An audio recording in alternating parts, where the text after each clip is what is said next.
Welcome to Come and See, your podcast for finding truth in a world of chaos. Brought to you by Living Waters Abide Ministries, with host and founder Richard Case and co-host and retreat leader Denny Weinberg. Jesus told us to watch for the signs of his return. Today we'll examine what's happening in our world and how it points to the end and his soon return. We will also discuss the practical meaning of this as we watch and as a remnant prepare as he so leads. And now your host, Richard Case.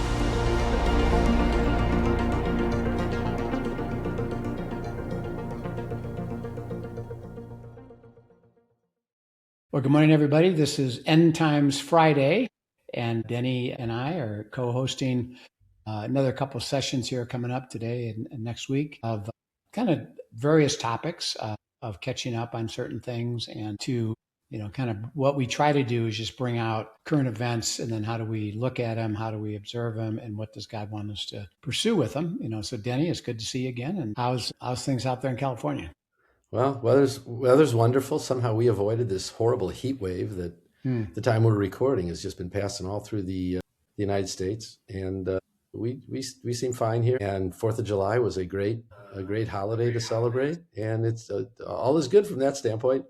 Whenever we're looking, we always talk about end times, which is there's three admonitions that Christ gives us. He said this to John. He said, write it down, and you need to teach it to your children and your grandchildren, ongoing, of the truths of this book, so that you have them watch and observe and know that someday it's going to happen, and you need to be ready for it, and your generation needs to be ready for it. So it's a passing down of, process it and be evaluating it. 1. 2 is that he does say, watch the signs, that, and you could tell. I remember reading a great story about when we were visiting the Caymans, and there was a hurricane. I think it was around 1906 or sometime, somewhere in that era. And of course, they didn't have airplanes. They didn't have things that could, evaluate weather like we do. But they told this story of the people on the island started observing certain signs, like, hey, we're going to get hit here by something, and we better get ready,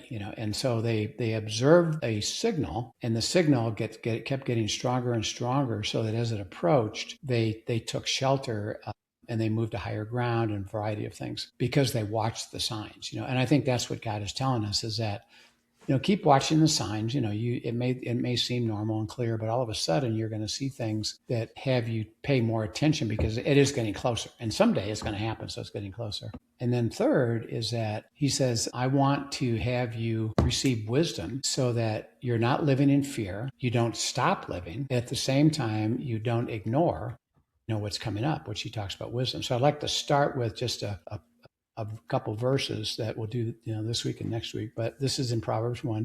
To know wisdom and instruction, to perceive the words of understanding, to receive the instruction of wisdom, justice, judgment, and equity, to give prudence to the simple, to the young man knowledge and discretion. A wise man will hear and increase learning. A man of understanding will attain wise counsel. To understand a proverb and an enigma. Enigma means I don't quite understand how it's going to work. The words of the wise, and riddles that are difficult to understand. The fear of the Lord is the beginning of knowledge. Fools despise wisdom and instruction. So as we talk about this, our heart, your and my heart, is always, Father, give us the wisdom of this and give us insight. And as we talk through it, we actually experience some interesting revelations that, yeah, that's kind of cool to watch, So we just urge everybody to, consider that perspective. I thought maybe we'd start with just a very brief update on the Iran war. We'll do that with Eric and Rabbi, but we don't have to spend a lot of time on it. But since it's still ongoing and there are things that are happening, it'd be interesting to kind of catch up on it. So what are your observations of where we are? We seem to be at a sort of strange kind of new normal, where regular events are now more typical. Cargoes and ships are moving in and out of the Hormuz Strait, although they're taking new routes compared to where they used to. There's tension between Iran and ships that choose not to follow the quote Iran route, and there's skirmishes and reactions to those skirmishes. Some are reporting that even the volume of what's moving there is back almost to pre-blockade levels. We're not hearing about bombings anywhere in Israel. There's no missiles coming across. while there's all kinds of tension up north of Israel because of Israeli troops, far into Lebanon. They seem to be holding the Hezbollah rebels from firing into Israel. So there's sort of a new normal there. We don't hear any real reports about anything new in Gaza. It's a spark plug for a lot of activist movements around the world. But even those are becoming more regular and less disruptive. So we've got all these political fights that are going on about whether or not Trump is right or wrong, whether the administration knows what it's doing or not, whether or not the terms of agreement, the term sheet with Iran is impactful or not. And yet there continues to be dialogue, and there continues to be at least, no negative reaction. So it feels to me like we're in a process that may take a long, long time to settle out. But meanwhile, things are returning to sort of a normal. Yeah. Yeah. It's interesting. When you look at, the timeline, it was supposed to be 2 months, and we're now almost into the second month. And as Eric predicted, he said it would be unlikely that they'll actually finish something within 2 months, that Iran's approach is delay and keep pushing it down the road, because while that's going on, they're still actively doing things internally. There's reports that, and they actually showed a picture of a mountain that has nuclear activity development going on. And they did not destroy that in the last 2 attempts. So they think they're still going back and trying to, restart that up, ballistic missile production. So I think, and I was interested, they put the death celebration and funeral of Khomeini, and that's saying we can't do anything for 10 days because we have to go through that. So it'll be just a constant delay, and so it's unlikely we'll see something here happen in the next 3 or 4 weeks of any formal agreement. There's instability because there's these skirmishes all around. And when we do hear of Iran attacking, boats and things of the United States, we got to remember that it's not driven by a central strategy of a leader who says we're doing this purposely. They're actually decentralized, and they've got these IRG leaders in various regions, and they really have the authority. If they want to attack something, they can attack somebody, and they don't need permission about the whole thing. So there's a faction. Yeah, they're attacking somebody. I think the United States knows that, and they evaluate it as a kind of a rogue attack, and it's not really representative of the whole nation. So they just don't respond to it much. And they know that, we'll see where that goes. And for Israel, because of the instability that is trying to be worked through, it's interesting because as you and I see it, for Israel, it's actually becoming more stable. So, and the funny thing is that because they've already neutralized Gaza, and they have that well under control. So what they do is that they basically defeated it. They didn't eliminate it. But what they do is they have such good intelligence and observation that if a little bit starts to develop again, they're able to extinguish it quickly. So they're just watching. And the same thing for Hezbollah. They pushed them north beyond the Litani River. They are not leaving. Trump asked them to leave their troops. He said, no, we're not doing it. And so they've neutralized Hezbollah. And because of what's happened with Iran, and at least this period where they're not attacking directly, and at the moment, they don't have any imminent nuclear weapon. So as far as Israel is concerned, and you and I have heard this from Eric and Rabbi, is in those conditions, their people actually go back to work. They go back to work, they go back to school, and they don't have to go to bomb shelters. And they consider that to be, hey, isn't this good? Interesting enough, all under the threat of it. So I think for us, it's just a matter of watching over the next couple of weeks here what happens with the negotiations. And it's probably pretty easy to predict that it won't be settled in another 3 or 4 weeks. Iran will drag it on. Probably the United States and Israel will agree to that. I think Israel is basically saying, if everything stays the way it is at the moment, we don't really have to do anything. So let's just keep it there, but we're not going to change, and we're not going to agree, on certain things that aren't healthy for us. So I think the oil prices, because of the flow, is going to come down, is coming down. And we don't know what the Arab states are going to do relative to the United States and Israel. That's going to be up in the air. So I just think we just have to observe it all and then see it. You have any other insights or things we should be paying attention to? So as I'm listening to you, it's a delay, the delay question, who wins more with over time?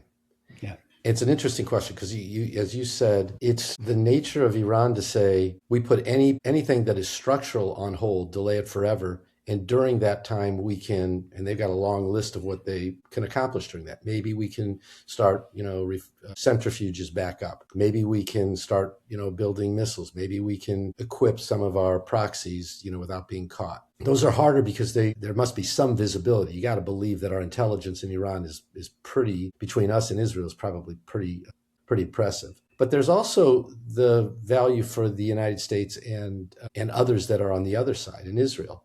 And we know, talked about this before, the need to resupply and to replenish weapons, which now means, this fight with Congress on an increased budget. We need time to do that. There's we're less than 4 months from the midterm election now, which means a lot of decisions are going to start being made in the next 70 days. Still a long time. There seems to be some desire maybe to see a settlement of some kind between Russia and Ukraine. There's a big NATO meeting going on at the time we're recording here. There's, as you said, Rich, the drivers of inflation are all moving in the right direction during this delay, and the cost of energy and fuel and fertilizers and building materials, these things will slowly start coming down, which will take some pressure off of many countries. They're moving goods and services through, the historic routes. So everybody's going to probably be stocking up. So delay may work well for us too. And it may be one of the reasons why we're not seeing a huge move out of the Trump administration to overreact when, there's a skirmish. Yeah. Yeah. And there's an interesting thought, about Iran. And I was watching a sitcom, and there was a guy who was a grandmaster champion chess player, and there was this supposed person that didn't know much, say, hey, come on and play, and let's play, and and I'll show you how fast I can beat you, and so the supposed person that didn't know any better, and they in the sitcom they showed that this person that quote didn't know anything made 8 moves and checkmate him. And what it reminded me of is that there's a perception that Iran is irrational and not thoughtful, and they're just they're bullies and they're going to do what they're going to do. But one thing I've noticed is that perhaps they're master chess players. Yeah. And I think they know something, and that is that because of our divided approach toward this and the aspect of irrational people here supporting, things that aren't Israel, that they know that when there's elections, that it changes politicians, what they do. And then secondly, that the outcome can change the impact of people that then deal with them. I believe that they know, I think they've been purposely going to push this past the midterms, thinking that if the Democrats get back in control of the House or Senate, it's going to be much more difficult for Trump to do anything like he has been doing. And I think they're purposely aware and a master chess player in that regard to say, I just need to last him out a little bit, and it'll change in 3 or 4 months. And by the way, it might change dramatically in 2 years if a Democratic, president gets in power. So I think we just need to watch that and see what happens over these next months, particularly going into November. I think we'll see lots of variability and lots of interesting moves that will ultimately have impact. And our question is going to be, as we see it happen, what will be the next steps after the midterm, and what will Israel do, what the United States is going to do, and then what Iran will do, knowing I personally don't think they're ever going to give up on their ideal, which is to eliminate the Western culture, particularly Israel. I don't think they're going to agree to just live peaceably with us. I just don't think that's them at all. So it'll be really interesting. One other thing that you and I have talked about, we saw an article about, which happens to play into the midterms, is that and the premise of the article was there's no longer a two-party system, that there's multiple factions now that are operating in America, and particularly in politics, and that each of the two parties have multiple factions within the party, and then there's independents that add to the different factions, so that the thought of a single somebody have a majority may not ever be true again, and it has big time implication. I know you've done some work on that. What input do you have, and how should we look at this? Super interesting. I don't know that I can remember in my life both of the primary parties in the United States being split at the same time, the way they are. We can go back and we can remember when we were at war in the Vietnam War era where there was clearly a hawk and a dove kind of a point of view that was all politics centered around that. But it quickly formed as being one of the existing parties versus the other existing party, and everyone fell in line. I'm thinking when the Tea Party movement began inside the Republican Party a few years back.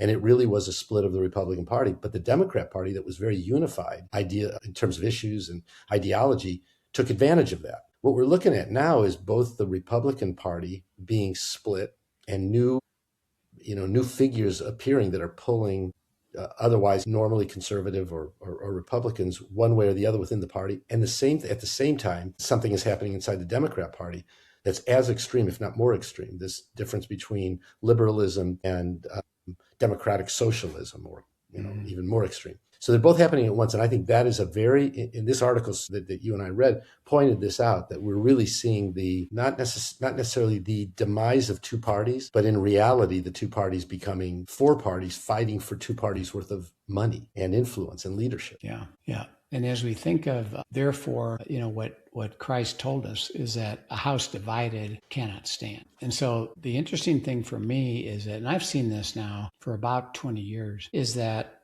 the two parties no longer really ever get together and have a real open, honest discussion about what would be best for the country, because each party has good ideas and worthy of pursuing. And how do it was intended when they set up, and we just, passed our 250th anniversary as a country. The founding fathers, they believed that with open dialogue and debate and working together, you would take these differences and shape a positive answer for the country. So they weren't the same, and they had disagreements, but they really weren't divided because there was a heart to come to an agreement. Over the last 20 years, what I've seen is I don't see any more honest dialogue. I see some congressmen, some senators go slightly rogue and say, yeah, I know my party voted that way, and I know I'm supposed to vote that way. I'd rather not. I think we should go this other direction. But that's rare.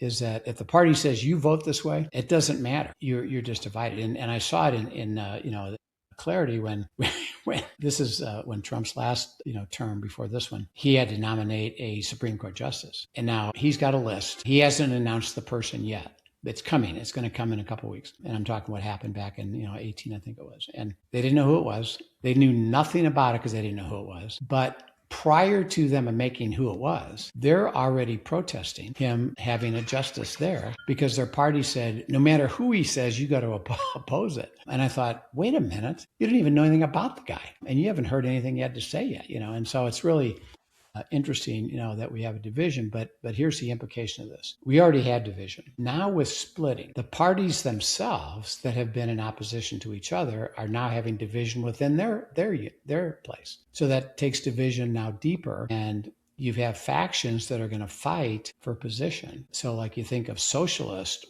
quite frankly, it shocked me. I was shocked, when Mondami won the New York City mayor, in the city of capitalism. How could people vote socialism? Well, they did.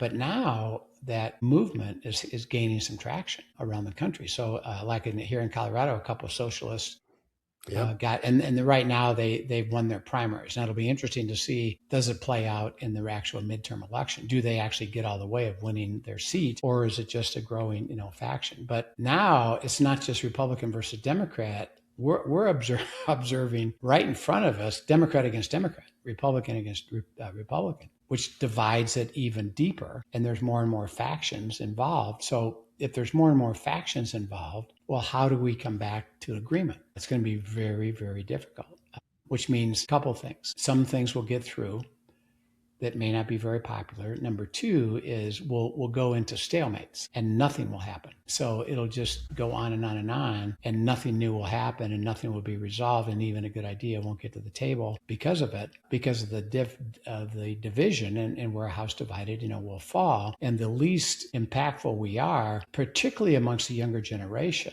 they see of our government doesn't work. And I think there's a big implication to that. By the way, there was an article probably 2 weeks ago, and they did a poll of under a Gen Z, basically. Do you believe that the U.S. Constitution is still a valid document to operate the country? And 70% of them said no, it's outdated.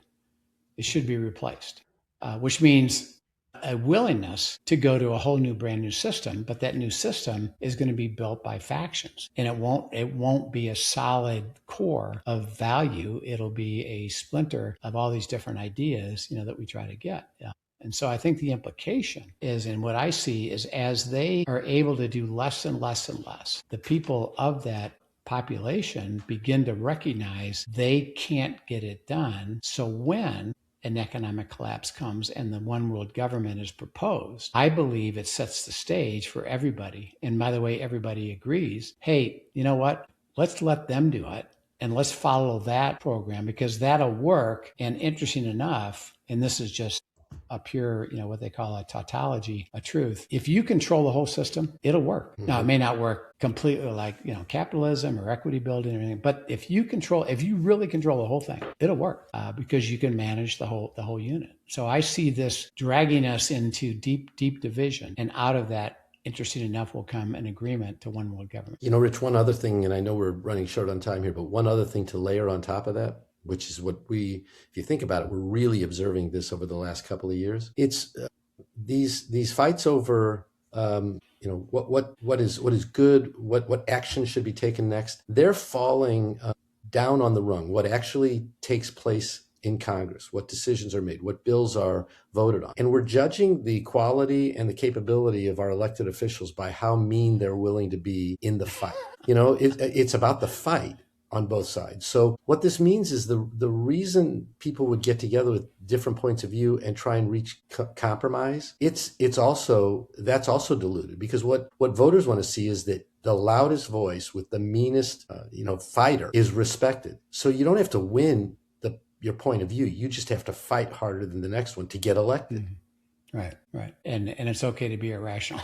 It's okay to be irrational as long as you are really tough and you really let them have it. Yeah. So we'll pursue more of this, but keep watching what we call the splintering, and the factions are splintering, and it's becoming difficulty. Next time I want to bring up just briefly why that's problematic in our country versus actually other countries have embraced it, so to speak, but they came up with a way to deal with it. So we'll come back and talk to that. So Heavenly Father, we just thank you that we can watch, we can see the signs, we can have understanding about it, and we do know we're in this interesting place in Israel where actually for Israel, they're going to actually a semi-stable place in a very unstable place. But what's going to happen to our relationship with the Middle East, with this peace treaty, supposedly what Iran will do and not do, it has big implications for what's ahead as we consider end time. So just give us wisdom and understanding, help us watch, and then help us process that. And we thank you in Christ's name. Amen. But Denny, it's good to see you, and we will catch up and pick this up next week.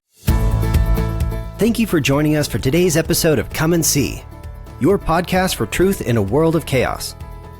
Brought to you by Living Waters Abide Ministries.